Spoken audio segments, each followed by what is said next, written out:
स्वागत है आपका बी न्यूज़ नेशन में। मैं हूं आबिद हुसैन शेख।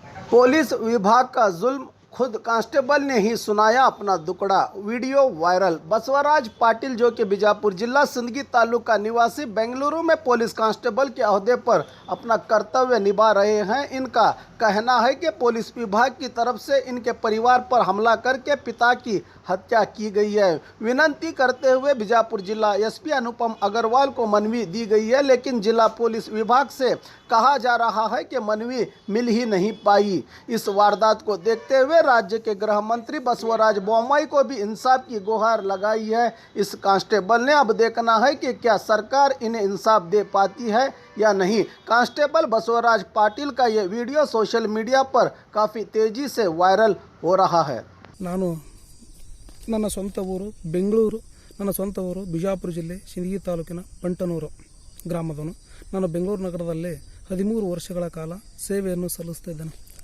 ಪೊಲೀಸರ ದೌರ್ಜನ್ಯ, ಅಟ್ಟಹಾಸ, ಕ್ರೌರ್ಯ, ರಾಕ್ಷಸ ಕೃತ್ಯವನ್ನು ತಮ್ಮ ಹೇಳದ ಹಾಗೆ ಕೇಳಿಲ್ಲವೆಂದು, ನಾವು ಹೇಳಿದ ಹಾಗೆ ಕೇಳಬೇಕೆಂದು ಕಾನೂನು ಬಾಹಿರವೇ ಚಟುವಟಿಕೆಗಳನ್ನು ತೊಡೆದಾಗ ಯಾಕೆ ಈ ರೀತಿ ಮಾಡ್ತೀರಿ ಎಂದು ಪ್ರಶ್ನೆ ಮಾಡಿದಾಗ ಪೊಲೀಸರು ನಮ್ಮ ತಂದೆಯಾದ ಹೊಡೆದು ಕೊಲೆಯನ್ನು ಮಾಡ್ತಾಯಿದ್ದಾರೆ. ಹೊಡೆದು ನರಳಿ ಕೆಲವು ದಿನಗಳ ನಂತರ ಮರಣವನ್ನು ಹೊಂದುತ್ತಾನೆ. ಅವರು ಒಪ್ಪದೇ ಇದ್ದಾಗ ನಮ್ಮ ತಾಯಿ ಕೂಡ ಹೊಡೆದಾಗ್ತಾಯಿದ್ದಾರೆ. ಇವರು ಕೂಡ ಚೇತರಿಸಿಕೊಂಡಿದ್ದಾರೆ. ಇವರು ನಮ್ಮ ಅಣ್ಣ, ಇವರು ಕೂಡ ಚೇತರಿಸಿಕೊಂಡಿದ್ದಾರೆ, ಈಗ ಬದುಕುತ್ತಿದ್ದಾರೆ. ನಮ್ಮ ತಂದೆ ಪೊಲೀಸರ ದೌರ್ಜನ್ಯ, ರಾಕ್ಷಸ ಕೃತ್ಯವನ್ನು ನೊಂದಿಕೊಂಡು ಇಲ್ಲೇ ಇದ್ದರು. ಮಾನ್ಯ ಮುಖ್ಯಮಂತ್ರಿಗಳಿಗೆ ಆತ್ಮಹತ್ಯೆ ಪತ್ರವನ್ನು ಬರಿತಾಯಿದ್ದಾರೆ. ಆತ್ಮಹತ್ಯೆಯನ್ನು ಪತ್ರವನ್ನು ಬರೆದು ನಾನು ಮರಣವನ್ನು ಹೊಂದುತ್ತೇನೆ, ನನ್ನ ಮರಣಕ್ಕೆ ಇಂಥವರೇ ಕಾರಣವೆಂದು ಮುಖ್ಯಮಂತ್ರಿಗಳಿಗೆ ದೂರು ಕೊಟ್ಟು ಮರಣವನ್ನು ಹೊಂದ್ತಾರೆ. ಅದನ್ನು ಸೂಕ್ತ ಕ್ರಮ ತೆಗೆದುಕೊಳ್ಳಬೇಕೆಂದು ಜಿಲ್ಲಾ ಪೊಲೀಸ್ ವರಿಷ್ಠಾಧಿಕಾರಿ ವಿಜಯಪುರ ಅವರಿಗೆ ಕೇಳ್ತಾ ಇದ್ದೀನಿ.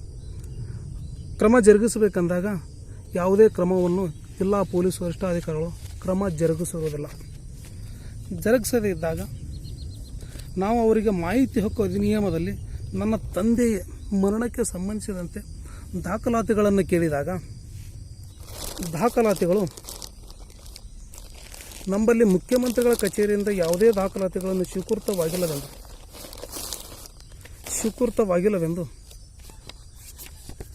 ದಾಖಲೆ ನೀಡ್ತಾರೆ ಜಿಲ್ಲಾ ಪೊಲೀಸ್ ವರಿಷ್ಠಾಧಿಕಾರಿ.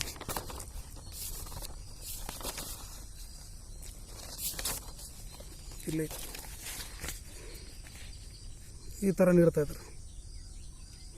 ನಾನೊಬ್ಬ ಇಲಾಖೆ ಇದ್ದು ನನ್ನ ತಂದೆಯನ್ನು ಪ್ರಾಣವನ್ನು ಕಾಪಾಡಿಕೊಳ್ಳದೆ ಆಗ್ತಾಯಿಲ್ಲ. ಪೊಲೀಸರೇ ಕೊಲೆ ಮಾಡ್ತಾರಂದ್ರೆ ಕಾನೂನು ಎಲ್ಲಿ ಹೋಗ್ತಾ ಇದೆ? ಬಡವರಿಗೆ ಕಾನೂನು ಇಲ್ವಾ? ಬಡವರಿಗೆ ಕೊಲೆ ಮಾಡಲಿಕ್ಕೆ ಕಾನೂನು ಇದೆಯಾ, ಅಥವಾ ಕೊಲೆ ಮಾಡಿದವರು ರಕ್ಷಣೆ ಮಾಡಲಿಕ್ಕೆ ಕಾನೂನು ಇದೆಯಾ, ಅಥವಾ ಕೊಲೆ ಮಾಡಿದವ್ರನ್ನ ಶಿಕ್ಷೆ ಮಾಡಲಿಕ್ಕೆ ಕಾನೂನು ಇದೆ ಅಂತಕ್ಕಂಥದ್ದು ನಾನು ಕೇಳ್ಕೊತಿದ್ದೀನಿ. ಮಾನ್ಯ ಗೃಹ ಸಚಿವರೇ, ಕೈ ಮುಗಿದು ಕೇಳ್ಕೊತಿದ್ದೀನಿ.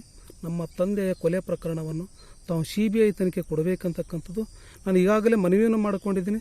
ತಮಗೆ ನೇರವಾಗಿಯೂ ಕೂಡ ಫೋನಲ್ಲಿ ಕೂಡ ಮಾತಾಡಿ ನನಗೆ ಅನ್ಯಾಯ ಆಗಿದೆ ಸರ್, ನ್ಯಾಯ ಕೊಡಬೇಕಂತಂದರೆ ಜಿಲ್ಲಾ ಪೊಲೀಸ್ ವರಿಷ್ಠಾಧಿಕಾರಿ ವಿಜಯಪುರ ಅವರಿಗೆ ನಾನು ಮಾತಾಡಿ ಅದು ಏನಿದೆ ಕ್ರಮ ಜರುಗಿಸಬೇಕಂತಕ್ಕಂಥದ್ದು ಕೂಡ ತಾವು ಈಗಾಗಲೇ ಹೇಳಿದಿರಿ. ಅದು ಕೂಡ ನನ್ನ ಹತ್ರ ರೆಕಾರ್ಡ್ಸ್ ಇದೆ. ಹೀಗಾಗಿ ಮಾನ್ಯ ಮುಖ್ಯಮಂತ್ರಿಗಳು, ಮಾನ್ಯ ಗೃಹ ಸಚಿವರು, ನಾನೊಬ್ಬ ಪೊಲೀಸ್ ಇಲಾಖೆಯಾಗಿ ನನ್ನ ತಂದೆನೇ ಕೊಲೆ ಮಾಡ್ತಾ ಪೊಲೀಸವರಪ್ಪ ಅಂತಂದ್ರೆ ಇನ್ನು ಸಾರ್ವಜನಿಕರಿಗೆ ನ್ಯಾಯ ಸಿಗ್ತದ? ಸಿಗುವುದಿಲ್ಲ. ಸಾರ್ವಜನಿಕರು ಪೊಲೀಸರಿಂದ ಕೊಲೆಯಾಗಿ ಹೋಗ್ತಾರೆ, ಬಡವರಿಗೆ ನ್ಯಾಯ ಎಲ್ಲಿದೆ? ಬಡವರಿಗೆ ಸತ್ತು ಹೋಗ್ತಾ ಇದ್ದಾರೆ. ಇದು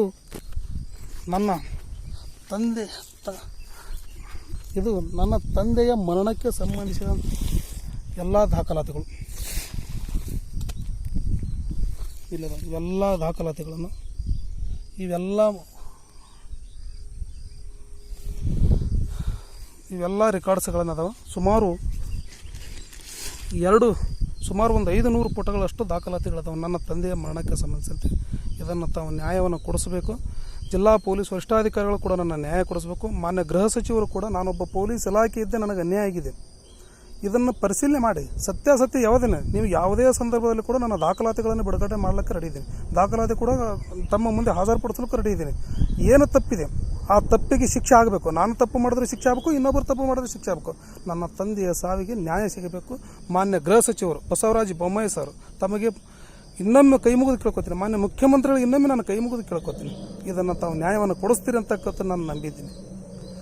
ಭಾಳ ನನಗೆ ನೋವಾಗ್ತದೆ. ನಾನೊಬ್ಬ ಪೊಲೀಸ್ ಇಲಾಖೆಯಿಂದ ನನ್ನ ತಂದೆಯನ್ನ ಕೊಲೆ ಆಗ್ತಾರೆ ಪೊಲೀಸರಿಂದ, ಬೇರೆದವ್ರು ಅಂದಿರಲ್ಲ, ಪೊಲೀಸರಿಂದ ಕೊಲೆ ಆಗ್ತಾ ಇರ್ತಂದ್ರೆ ಇದು ಅತ್ಯಂತ ನಾಚಿಕೆ ಆಗ್ತದೆ ನನಗೆ. ನಾನೊಬ್ಬ ಪೊಲೀಸ್ ಇಲಾಖೆ ನಾನು ಇನ್ನೊಬ್ರಿಗೆ ನ್ಯಾಯ ಕೊಡೋಕ್ಕಾಗ್ತದ? ನನ್ನ ತಂದೆಯೇ ಪೊಲೀಸರ ಕೊಲೆ ಮಾಡಿದಾಗ ಇನ್ನೊಬ್ರು ನ್ಯಾಯ ಕೊಡೋಕ್ಕಾಗ್ತದ? ತಾವು ಇದನ್ನು ನಾನು ನ್ಯಾಯ ಕೊಡುತ್ತಿರತ್ತೆ ನಂಬಿಕೆ ಇದೆ, ತಾವು ನನ್ನ ನ್ಯಾಯ ಸಿಗ್ತಂತಕ್ಕಂಥ ನಂಬಿಕೆ ಇದೆ. ಅದಕ್ಕೆ ಈ ರೀತಿ ವಿಡಿಯೋ ಮಾಡ್ತಾಯಿದ್ದೀನಿ. ವಿಡಿಯೋ ಮಾಡಿ ಅದಕ್ಕೆ ಎಲ್ಲ ಫೇಸ್ಬುಕ್ಕು ವಾಟ್ಸಪ್ಗಳಲ್ಲಿ ನಾನು ಕಳಿಸ್ತಾ ಇದ್ದೀನಿ. ನಾವು ನೋಡಿ ಸಾರ್ವಜನಿಕರು ಕೂಡ ಅಷ್ಟೇ. ಇವತ್ತು ನನಗೆ ಆದಂಥ ಅನ್ಯಾಯ ಮುಂದೆ ನಿಮಗೂ ಕೂಡ ಆಗ್ಬೋದು, ಏನು ತೊಂದರೆ ಏನಿಲ್ಲ. ಇವತ್ತು ನಾನು ಪೊಲೀಸ್ ಇಲಾಖೆಯಲ್ಲಿ ಇದ್ದು ಕೂಡ ಇಷ್ಟೊಂದು ದಾಖಲಾತಿಗಳಿಂದ ಇದ್ದು ಕೂಡ ಇಷ್ಟೊಂದು ದಾಖಲಾತಿಗಳು ಇದ್ದರೂ ಕೂಡ ಇವತ್ತು ನ್ಯಾಯ ಸಿಗ್ತಾ ಇಲ್ಲ. ಹೌದಾ? ಇಷ್ಟೊಂದು ದಾಖಲಾತಿಗಳು ಕೂಡ ನ್ಯಾಯ ಸಿಗ್ತಾ ಇಲ್ಲ. ಮುಂದೆ ಕೂಡ ನಿಮಗೂ ಪೊಲೀಸರಿಂದ ಕೊಲೆ ಆಗೋಲಿಕ್ಕೆ ಯಾವ ಸಂಶಯನಿಲ್ಲ. ಕೊಲೆ ಮಾಡಬಹುದು, ಯಾಕೆ ಮಾಡೋಕ್ಕಲ್ಲ? ಹಣಕ್ಕಾಗಿ ಕೊಲೆ ಮಾಡ್ಬೋದು, ಇನ್ನೊಂದು ಯಾವುದಕ್ಕಾಗಿ ಕೊಲೆ ಮಾಡಬಹುದು. ಹೌದಾ? ಅದಕ್ಕೆ ತಾವು ಕೂಡ ಸಾರ್ವಜನಿಕರು ನೋಡಿ, ಇದು ಯಾರು ತಪ್ಪಿದೆ, ನಂದು ತಪ್ಪಿದ್ರೆ ನನ್ನ ಮೇಗೂ ಕ್ರಮ ಆಗಲಿ, ಇನ್ನೊಬ್ಬರು ತಪ್ಪಿದ್ರೆ ಇನ್ನೊಬ್ಬರ ಮೇಲೆ ಕ್ರಮ ಆಗಲಿ. ಅದಕ್ಕೆ ಈ ರೀತಿಯಾಗಿ ವಿಡಿಯೋ ಮಾಡ್ತೀನಿ. ತಾವೆಲ್ಲ ಶೇರ್ ಮಾಡಿ. ಮಾನ್ಯ ಗೃಹ ಸಚಿವರಿಗೂ ಮಾನ್ಯ ಮುಖ್ಯಮಂತ್ರಿಗಳಿಗೂ ಇನ್ನೊಂದು ಮನವಿ ಮಾಡ್ತೀನಿ. ನಾನೊಬ್ಬ ಇಲಾಖೆಯಲ್ಲಿದ್ದು ನನ್ನ ತಂದೆಯ ಕೊಲೆಯಾಗಿ ನಾನು ಮಾಹಿತಿ ಹಕ್ಕಲ್ಲಿ ನನ್ನ ತಂದೆ ಕೊಲೆ ಪ್ರಕರಣಕ್ಕೆ ಸಂಬಂಧಪಟ್ಟಂಥ ದಾಖಲಾತಿಗಳನ್ನು ಕೇಳಿದಾಗ ಸಿಂದಗಿ ಪೊಲೀಸರು, ನೀನು ದಾಖಲಾತಿಗಳು ಯಾಕೆ ಕೇಳ್ತಾ ಇದೆಯಾ, ನಿಮ್ಮ ತಂದೆ ಕೊಲೆ ಪ್ರಕರಣಗಳು ಯಾಕೆ ಕೇಳ್ತಾ ಇದ್ದೀರಾ, ಕೇಳಬಾರದು ಎಂದಕ್ಕಂಥದ್ದು ನಿನ್ನ ನಮ್ಮ ಅಣ್ಣನನ್ನು ಬೆದರಿಸ್ತಾ ಇದ್ದಾರೆ.